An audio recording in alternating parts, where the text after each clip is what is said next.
guys, it's Adrienne for WDW Bound, and today we want to talk about one of the big changes that came to Walt Disney World for 2021, and that is the stopping of complimentary magic bands. Magic bands were introduced a few years back for guests that are staying on site, and they were complimentary, meaning they came with part of your reservation. You wore them on your wrist, that you use them for park entry, you use them for paying for anything, you can charge it to your room. They were used for fast passes, a whole host for getting into your room. You know, they unlocked your resort room, so a whole host of things. Walt Disney World, or the Disney Company, announced late 2020 that magic bands would no longer be complimentary. You could still purchase them if you would like. However, they would no longer be given to you as part of your park resort reservation. So what does that mean? Basically, Disney has been trying for a while now to push people towards using their smartphones and the My Disney Experience app to navigate around Walt Disney World Resort. So what does it mean now that they're phasing magic bands out? For one, I don't think that they're phasing them out completely. Anybody that, you know, is kind of in the Disney sphere understands that with the closure of the parks and with people, you know, not coming and visiting as often as they were, and with the reduced capacity of the parks, obviously Disney World is not making the amount of money that they were, say, in 2019. So I see that as a cost-cutting measure, taking away the complimentary magic bands and the fact that you can now pay for them. Now, granted, like the solid color ones with your resort reservation, I think are like $5. So I mean, it's not a big charge, but if every single person that has now made a resort reservation is now paying $5 extra per person, you know, they're making a little bit of money. So they've cut some corners, and now they're trying to make some of that money back. While I understand it, Disney is a business. They have to do what they have to do. It's going to make things a little bit more complicated for the guest. Now, I am almost grateful that I have a little bit of experience not using a magic band, because about a year ago, right before all of the insanity started, we went down to Walt Disney for a quick trip, and we stayed at the Dolphin. Swan and Dolphin are sister resorts located in the Epcot area of resorts, but they're not actually owned or operated by the Disney Company. So because of that, you do not get a complimentary magic band, even though you were technically staying on site. So we had to navigate that weekend without your typical use of a magic band.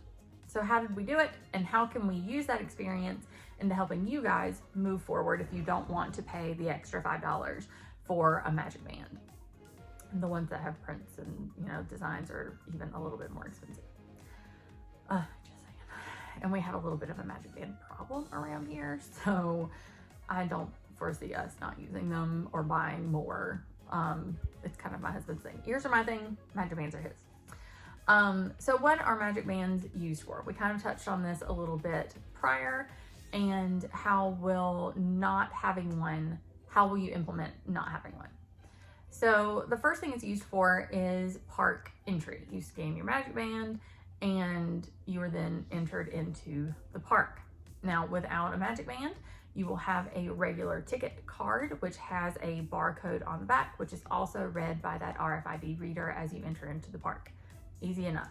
Not as easy to keep up with. It's something that is attached to your wrist, but that's easily fixed with a lanyard that you might wear around your neck, as people who go to Disneyland often do. I have a specific phone case that I use when I go into the parks that has a little bit of a wallet thing on the back. Stick it in there, not a problem. Much in the same way as park entry, fast pass entry, which obviously isn't an issue right now since fast pass is still not being used, but if it is to be re-implemented into the future, you would use it in the same way. Tap your card on the RFID reader as you are entering into the fast pass queue, and you're entered in just the same as you would with a magic band. Room entry. The magic band, like I said, you would, much the same as going into the park or with a fast pass, you would tap that against your room door and it would unlock your door. Now, without that, they are pushing that you use the My Disney Experience app on your smartphone.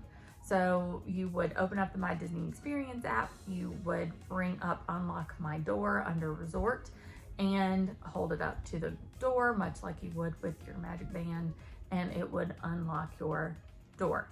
I will say, we have tried this in multiple trips, and it has not been as convenient or as smooth an experience as we would like it to be. So we certainly hope that before all of this rolls out, or as this rolls out, that Disney makes some improvements to the My Disney Experience technology so that it is a little bit more consistent to use.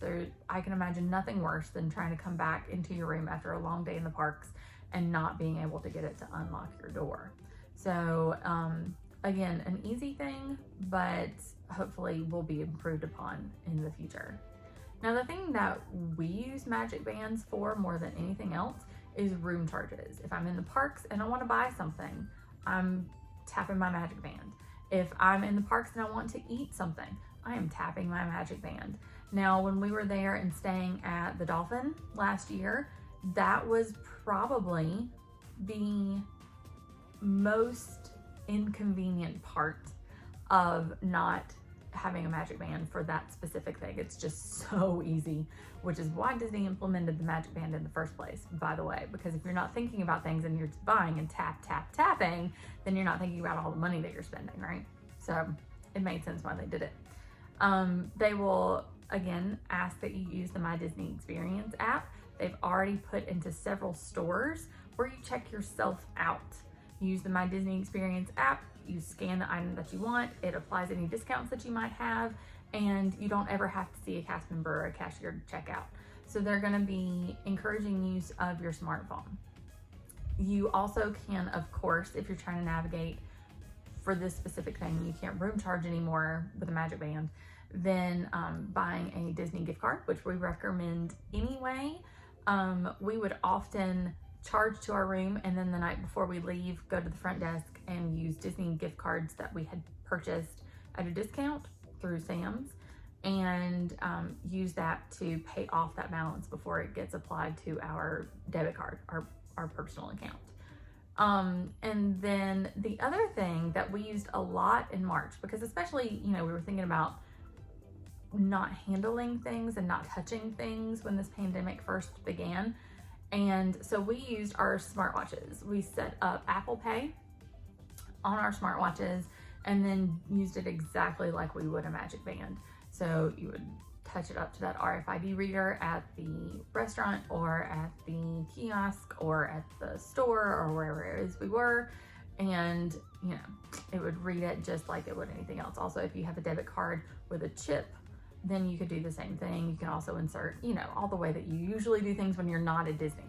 But at least with using my watch, I felt Disney, right? And it was convenient, and I wasn't touching things, and I wasn't touching the cast member, and they weren't touching me, and we were able to maintain social distancing and all of those good things. So we found that the Apple Pay through Apple Watch was an incredibly convenient way to get around the Magic Band issue that we had, like I said, when we stayed in an off-property resort. So I'm curious to see how this is going to shake out. Now, if you do have Magic Bands from past trips, or if you've purchased one, you can still use them in all the same ways that you always have. Again, this is just for new guests. Maybe it's your first time going, you won't be getting those complimentary Magic Bands, and you can purchase them, like I said, fairly inexpensively, and use them for park entry, for fast passes, for purchasing, for charging to your room, all of the things that we've already talked about. But if you're looking to avoid paying that little bit of extra money, which I completely understand, then those are just a few tips and a few ways that you can kind of get around that if that's something that you're interested in. All right, guys, give us your tips and tricks, how you plan on, if you're gonna keep purchasing Magic Bands when you go, if you're going to use old Magic Bands, if you're going to try to do without them. Let us know what you think down below in the comments. We thank you as always for watching, and please like and subscribe if you haven't already, and we will see y'all next time. Bye.